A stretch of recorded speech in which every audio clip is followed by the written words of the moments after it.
नमस्कार दोस्तों। आज एक बहुत ही महत्वपूर्ण टॉपिक लेकर आया हूं और वो है 17 अक्टूबर को होने वाला शपथ ग्रहण समारोह। आप सभी को मालूम है भारतीय जनता पार्टी विधानसभा का चुनाव जीत चुकी है।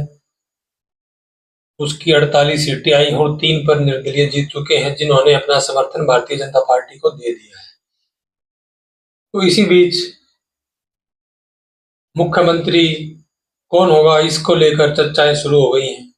जबकि चुनाव से पहले अक्सर यह कहा जा रहा था कि मुख्यमंत्री नायब सिंह सैनी ही होंगे अगर भारतीय जनता पार्टी जीती।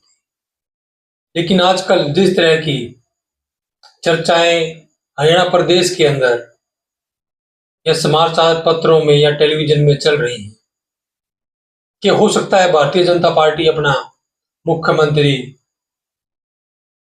किसी और को बनाए, ये जो चर्चाएं प्रदेश के अंदर चली हुई हैं, इन चर्चाओं को जन्म दिया है भारतीय जनता पार्टी के दो बड़े नेताओं ने। एक है श्री अनिल विज जी, जो पूर्व में गृह मंत्री रहे हैं और अभी वह 7वीं बार अम्बाला कैंट से विधायक बनकर आए।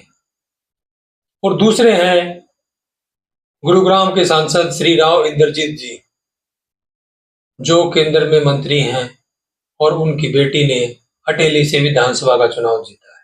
तो राव इंद्रजीत भी कहीं ना कहीं ऐसा सोचते हैं कि उन्होंने अपना काफी समय भारतीय जनता पार्टी में दे दिया है, तो उनका भी मुख्यमंत्री के लिए नंबर आना चाहिए। उसी प्रकार से अनिल विज का भी यह कहना है कि वह 7 बार के विधायक हो चुके हैं अब, और वह अपना पक्ष रखेंगे भारतीय जनता पार्टी के वरिष्ठ नेताओं के पास। और उनका ये कहना है, अगर भारतीय जनता पार्टी ने उनकी बात को सुना और उन्हें मुख्यमंत्री बनाया गया, तब वह इस प्रदेश की तकदीर और तस्वीर बदलने का काम करेंगे।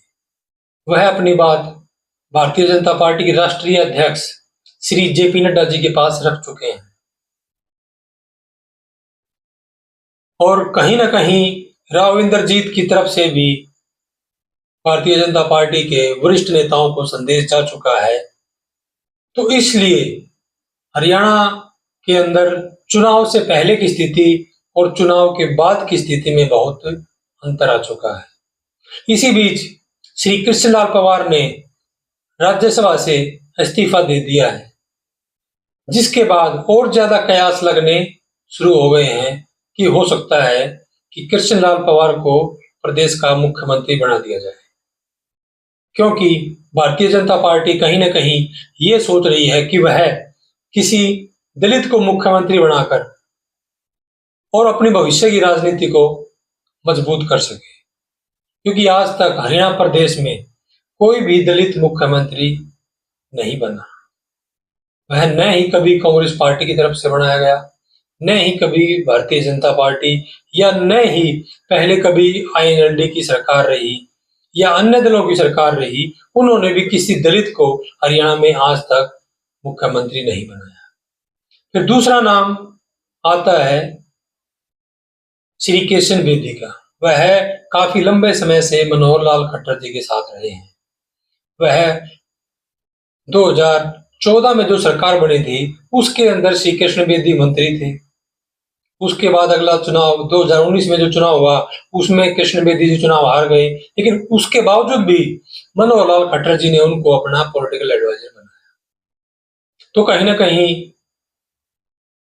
मनोहर लाल खट्टर जी भी ऐसा सोचते हैं कि श्री कृष्ण बेदी भी उनके लिए एक महत्वपूर्ण है और वह भी हरियाणा के मुख्यमंत्री के लिए एक दावेदार उत्पन्न हो गए।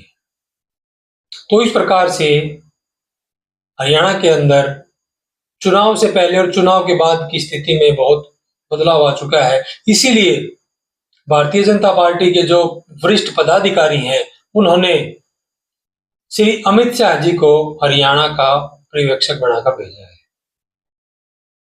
श्री अमित शाह जी का पर्यवेक्षक बनाना अपने आप में एक बहुत ही महत्वपूर्ण है, क्योंकि वह देश के गृह मंत्री हैं और आज तक किसी भी 2014 से लेकर आज तक अगर आप हम बात करें तो श्री अमित शाह जी को आज तक कहीं पर भी पर्यवेक्षक बना के नहीं भेजा गया।